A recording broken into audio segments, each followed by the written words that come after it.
अस्सलामुअलैकुम वरहमतुल्लाह। सबसे पहली और बड़ी अपडेट ये है कि आज जुमे के बयान के दौरान मुफ्ती तारिक मसूद साहब अपने वालिद साहब का वाक़या बयान करते हुए काफ़ी ज़्यादा इमोशनल हो गए। उन्होंने ये बयान किया कि एक दफ़ा गलती से उनकी आवाज़ उनके वालिद साहब से बुलंद हो गई, तो कैसे उन्होंने रात को अपने वालिद साहब को जगा कर उनसे माफ़ी मांगी। लेकिन किसी ने कंफ्यूजन पैदा कर दी थी, उसमें मेरी गलती नहीं थी। कुछ लोग होते हैं ना, हम पगड़ी पहन के बैठे हुए थे, अब्बा ने पेल दिया, मैं तबाह सबके सामने।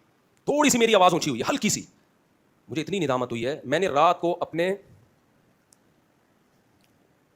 वालिद को सोते हुए में उठाया है। मैंने कहा सुबह तक इंतजार नहीं करूंगा, सोते हुए में उठाया है और सोते हुए में उठा के उनसे माफी मांगी है कि दिल साफ हो जाए। गलती नहीं थी, अपने ऊपर डाल दी, मेरी गलती है, आइंदा नहीं, आइंदा शिकायत का मौका नहीं मिलेगा। मेरे वालिद इतना खुश हुए, इतनी दुआएं दी हैं। अल्लाह ने वालिदैन का दिल औलाद से 1 करोड़ गुना ज्यादा बड़ा रखा है। ये रिश्ता ऐसा बनाया अल्लाह ने, और आज हमारे मीडिया ने इस रिश्ते की हैसियत 2 टके की नहीं छोड़ी। स्कूलों में बच्चों को बदतमीज बनाया जा रहा है, तुम्हारा बाप पानी मांगे वो लोग खुद पियो, ये स्कूलों में सिखाया जा रहा है आपके। नेक्स्ट अपडेट ये है कि रिसेंटली डॉक्टर इसरार अहमद साहब के बेटे आरिफ रशीद साहब से ये सवाल किया गया कि क्या आपको लगता है कि इंजीनियर मोहम्मद अली मिर्जा साहब आपके वालिद साहब डॉक्टर इसरार अली रहमा का मिशन लेकर चल रहे हैं। तो इस पर डॉक्टर आरिफ रशीद साहब ने क्या जवाब दिया, मैं चाहता हूँ कि आप भी मेरे साथ ये वीडियो जरूर देखें। तो आप समझते हैं कि वो डॉक्टर इसरार अहमद रहमतुल्लाह के मनहज को लेकर चल रहे हैं इंजीनियर मोहम्मद अली मिर्जा साहब? हमारा दीन जो है वो बड़ा डायनामिक है, और सिर्फ ये नहीं है कि चंद सिर्फ अकायद का या मरासिम जो है बस उसी का मजमूआ है, बल्कि दीन तो अपना गलबा चाहता है।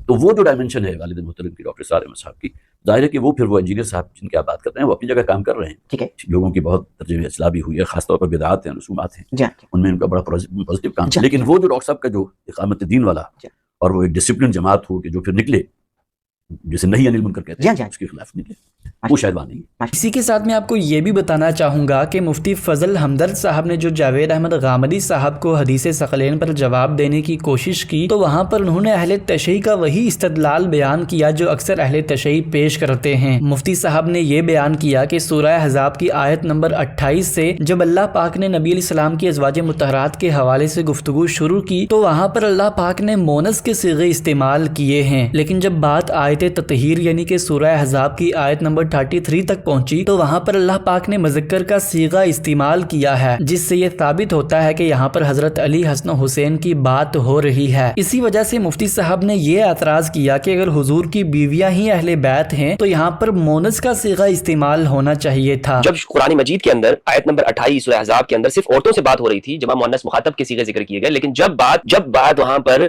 मर्द और औरत दोनों से हुई और ज्यादा वहां पर मर्द है, तो उसके लिए कुरान मजीद ने कुम का सीगा इस्तेमाल किया। ये है कुरान मजीद की अरबियत। आप मुझे बताएं, कुरान मजीद ने पीछे मुअन्नस के सीगा जिक्र किया, यहाँ पर आकर मुज़क्कर का सीगा क्यों जिक्र कर दिया? क्यों? इसलिए कि यहाँ पर ज्यादा तौर पर मर्द है, यानी रसूलुल्लाह की जात, अली, इमाम हसन हुसैन, 4 मर्द हैं इसके अंदर अलैहिमुस्सलाम, और 1 खातून है सैयदा ज़हरा अलैहिस्सलाम। मुफ्ती फजल हमदर्द साहब का तो गामदी साहब ने जवाब नहीं दिया, लेकिन अहले तशय्युअ के इस एतराज का इंजीनियर साहब ने काफी अरसे पहले जवाब दिया था। इंजीनियर साहब ने इस पर यह इल्जामी जवाब दिया था कि जब अल्लाह पाक ने सूरह हूद में हजरत इब्राहिम अलैहिस्सलाम की अज़वाज मुतहरात को अहले बैत डिक्लेयर किया, तो वहाँ पर भी मुज़क्कर का सीगा ही इस्तेमाल किया गया है। तो यहाँ भी अलैकुम का लफ्ज इस्तेमाल हुआ, मुज़क्कर का सीगा इस्तेमाल हुआ अहले बैत के लिए, हालांकि पर्टिकुलर गुफ्तगू हज़रत सारा से हो रही थी।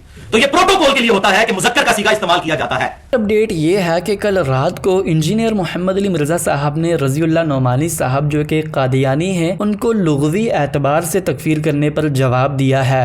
उन्होंने आपको कहानी करवा दी है कि जी हम गैर कादियानियों को जो काफिर कहते हैं वो और सेंस में कहते हैं, वैसे वो मुसलमान भी हैं। अल्लाह के बंदो, ये कौन सी डिक्शनरी तुम बयान कर रहे हो कि भी बैक वक्त एक बंदा मुसलमान भी है और वो काफिर भी है? किस कॉन्टेक्स्ट में बात कर रहे हो? और वो कौन सा मुसलमान है जो नबी का इनकार करके भी मुसलमान रहता है? एक ही सूरत में नबी का इनकार करके मुसलमान को रह सकता है, जबकि वो नबी दज्जाल हो, जो तुम्हारा अब्बा था गुलाम कादियानी। अगर वो नबी था तो फिर हम कहां से मुसलमान हो गए? ये लोगों को धोखा देना छोड़ो कि नहीं जी हम इनको भी मुसलमान समझते हैं, लेकिन इनको जो काफिर कहते हैं हम वो लुगत में कहते हैं, इस्लाम में नहीं कहते। ये कौन सी कहानियां करवा रहे हो?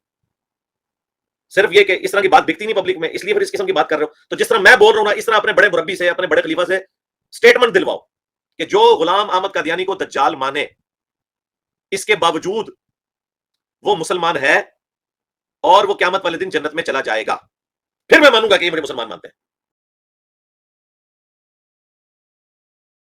ये थी आज की सारी अपडेट्स। मिलते हैं इसी तरह की नई अपडेट्स के साथ, तब तक के लिए अल्लाह हाफिज़। अस्सलामु अलैकुम वरहमतुल्लाह।